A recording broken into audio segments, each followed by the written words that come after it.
He's watched me from a little boy, and I've had the pleasure of watching him from a little boy. When he was 10 years old, he said something to me that I repeated to the Honorable Elijah Muhammad.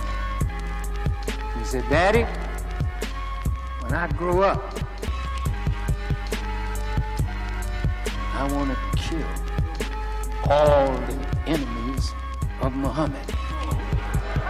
Wait.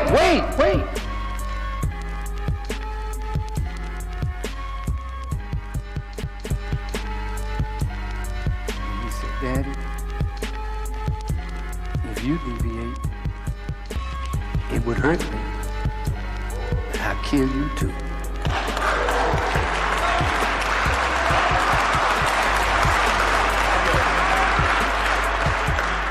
Now, as a father, you might say, "What?" I said, "Son, that's exactly what I would want you to do." He's grown up now, but when I told the Honorable Elijah Muhammad what he said, "Yeah, I read that in the history that there was some young man that thought like that, brother." Now he's a mature man. And he has his father's spirit, but he has something that his father don't have. His father is so much on the mercy side.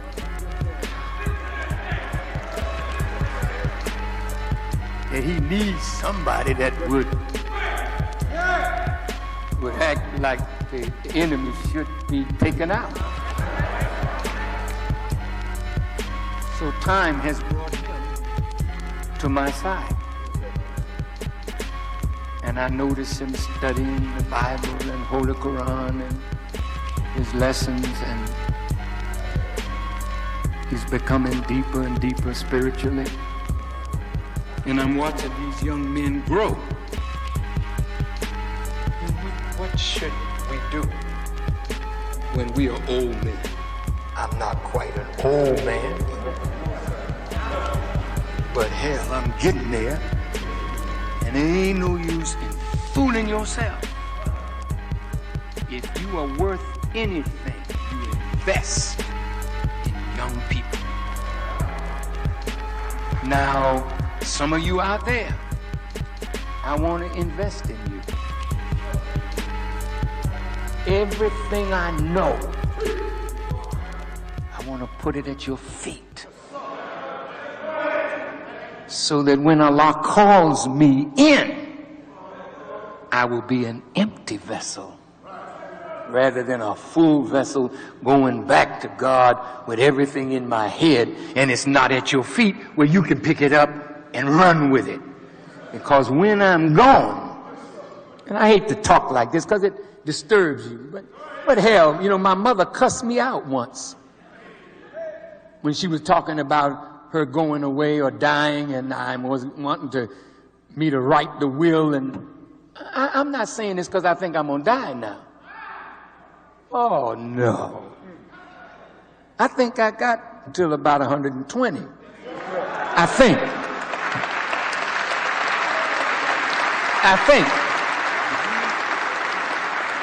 But whatever time I got is with Allah. But I know I can't do what I used to do. Ain't no use in me kidding myself. I'm not going to be traveling all over the country like I've been doing. That's what these young ones will do. And I'll come to the world by television, by satellite, whatever. But I'm going to spare my life. 'Cause I got some years to go. And I'm putting the burden.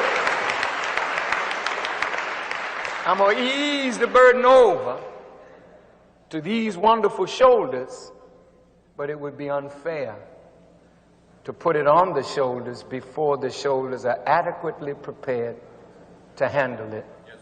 And so whatever I can share with Minister Ishmael and my son and the other son of the Honorable Elijah Muhammad, Brother Kamal Muhammad. These are his sons.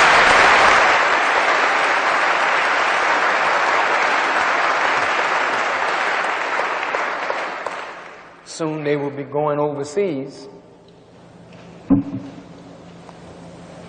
because if you look in the Islamic world and in the world, see, the fathers are dying and the sons are coming up.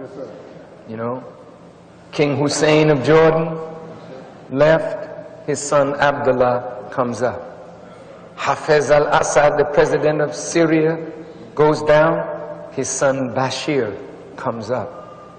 When I was in Iraq, Saddam Hussein looks healthy to me, but he has a son, O'Day, and I don't know that O'Day will be his representative, but father, son, these kind of things happen in the East. Kabila was just assassinated. His son, Joseph, has taken over. So you have youth all over the world coming into positions of leadership. Well, why shouldn't that be in the nation of Islam? You see?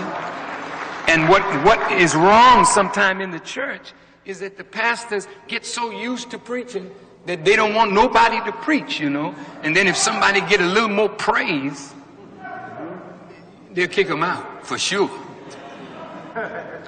Well, I have never been afraid of you praising the students that come up under me. Because the more they earn the credit of the people, the more that means I'm doing what Allah wants in helping to prepare them for the future. Does that make sense? So those of you who really want to help me, then come on and let me share with you that which you heard, and this is just a smattering of it today. But I would love to share it with you. And then you take it wherever you go and spread it. And I'm going to tell you in the coming weeks how you can become satanic when knowledge comes to you. You're already a little devil. See, devils are dumb. They're just wicked and dumb. But Satan is wicked and exceedingly wise. He makes devils. But when you get wisdom, you too can be a devil and you too can be satanic. If this wisdom that you get will be a trial for you, how you use it will determine who you really are.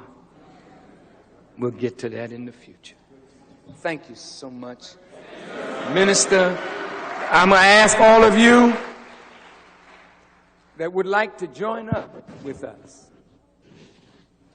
Brothers, how many of you believe that what you heard taught is true and is good for us as a people? May I see your hand? Oh, brother. Thank you. Sisters, how many of you believe what I taught today is true and good for you? Let me see your hands.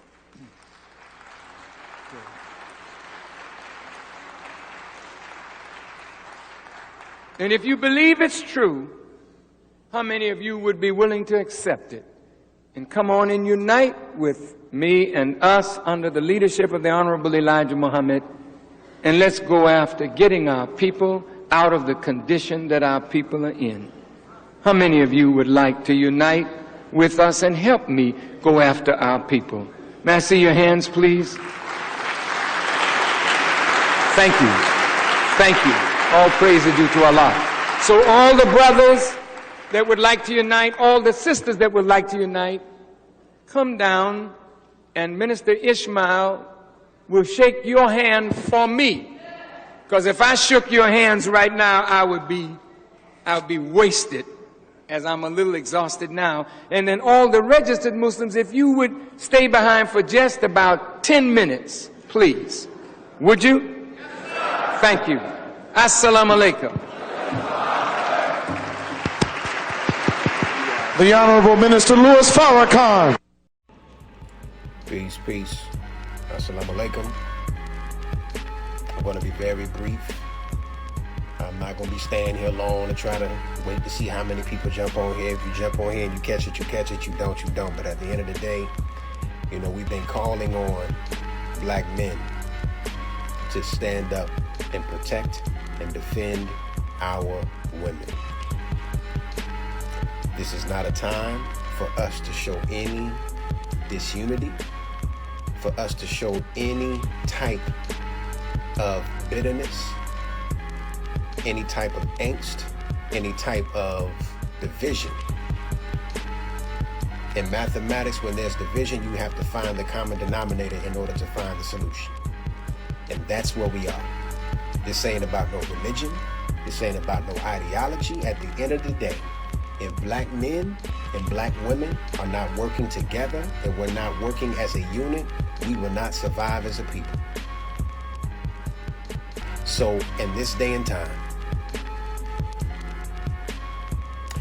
all we're saying at this point is that if you have a platform, if you have a voice, no matter what the size of your platform and the size of your voice is, make your voice be heard to let our women know that we are here to protect them and defend them against any enemy, foreign or domestic. Let them know that we are here to stand up for them. Recently, attacks have been made here in Nashville on black women on the